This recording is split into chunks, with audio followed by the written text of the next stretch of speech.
the AFP Chief of Staff, General Romy Browner, and the Major Service Commanders, Philippine Coast Guard Commandant, Admiral Gil Gavan, Philippine National Police, Police Chief Lieutenant General Jose Melencio Nartates, and of course, First Lady Luis Araneta Marcos, fellow workers in government, ladies and gentlemen, good afternoon.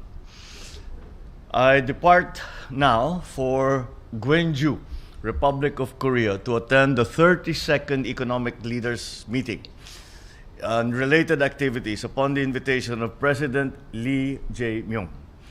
We must recognize the immense economic gravity of the APEC region. It accounts for nearly 46% of global trade in goods and commercial services and generates roughly 61% of the total global GDP. This means that the growth and stability of this region are directly tied to the opportunities and welfare of all Filipinos. So given these high stakes, this gathering is imperative. We convene at a critical juncture defined by evolving geopolitical landscapes, supply chain disruptions, threats of climate change, and the urgent need for equitable and inclusive growth. The ROK's theme for APEC this year is Building a Sustainable Tomorrow, Connect, Innovate, Prosper. That is strategically aligned with our own national development agenda. So we are committed to aggressively ramping up physical and digital connectivity, accelerating digital transformation for competitiveness, and ensuring stable and equitable prosperity for all Filipinos. Our collaboration with the Republic of Korea and all APEC economies is pivotal. We will forge deeper ties around our shared goals and objectives, including fostering AI-driven innovation, enhancing cultural and creative industries, and proactively addressing demographic challenges. This collective resolve will ensure that our development efforts align with the regional progress, laying the groundwork for a future where the power of creativity, technology, and sustainability benefits every Filipino. Consistent with our long-term vision under Ambition 2040, our engagement with the leaders of the economies of the Asia-Pacific region will be focused on actionable areas. Number one, to guarantee equitable access to digital services and financial inclusion, particularly in underserved rural areas. Also, advancing seamless movement of goods and people through investment facilitation and infrastructure development. Promoting as well supply chain resiliency amid shocks and crises. Promoting digital literacy and skills development for our micro, small, and medium enterprises, women, and other segments whose full economic potential can be realized through digitalization. Aligned with our goal to boost investment promotion and industry development, I will be delivering a special speech at the APEC CEO Summit, an annual gathering of top CEOs within the APEC region.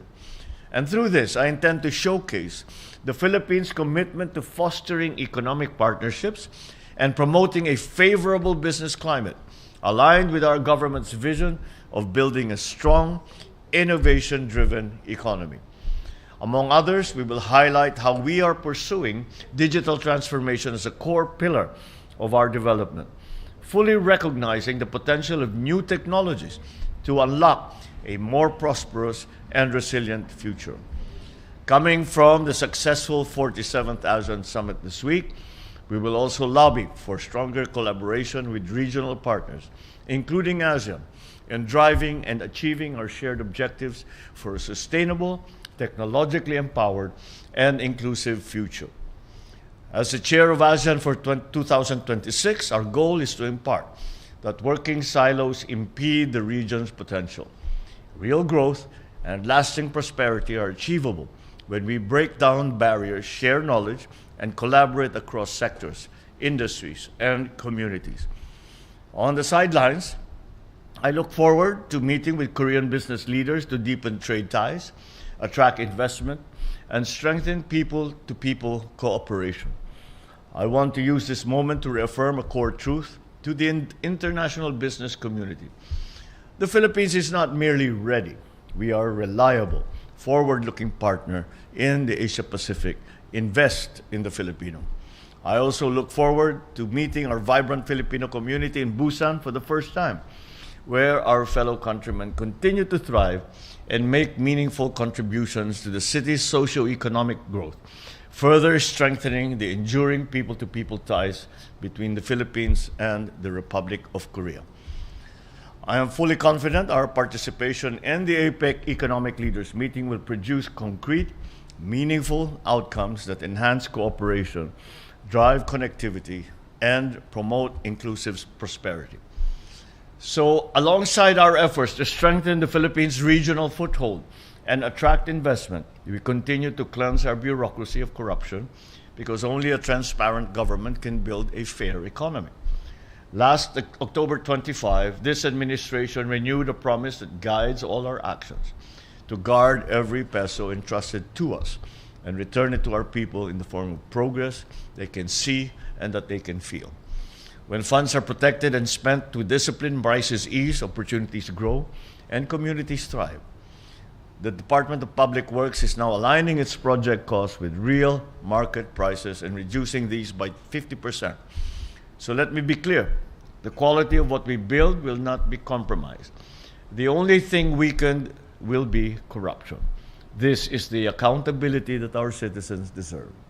It will not be limited to the public works, but we shall be the norm across all of government.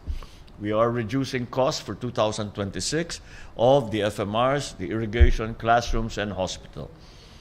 In this light, the DepEd, DA, DILG, DOH, DOTR, NIA, and all other relevant agencies shall immediately follow the same pricing system as that of the DPWH. The savings we secure will go where they matter most. The programs that uplift families, support livelihoods, and strengthen communities. Because when our people grow in capability and confidence, the nation grows with them. A government that honors public trust, a nation that stands firm on integrity. This is our promise and real change for Filipino today and for all generations to come. But before I end, it is impossible to talk about this APEC meeting without referencing, as we are here today, right now, at this moment, the meeting between President Trump and President Xi that they are presently holding. And the results of those meetings will color and influence everything that we will be doing in the APEC meeting. It is the world is watching, because this is the source of the largest shock that has entered into the world trade system. And we have to see what the agreements will be coming out of these meetings between President Xi and President Trump. Those will certainly color everything that we will be talking about in this APEC, because the agreements or the arrangements that are made between two of the largest economies in the world will certainly affect every single citizen of the world.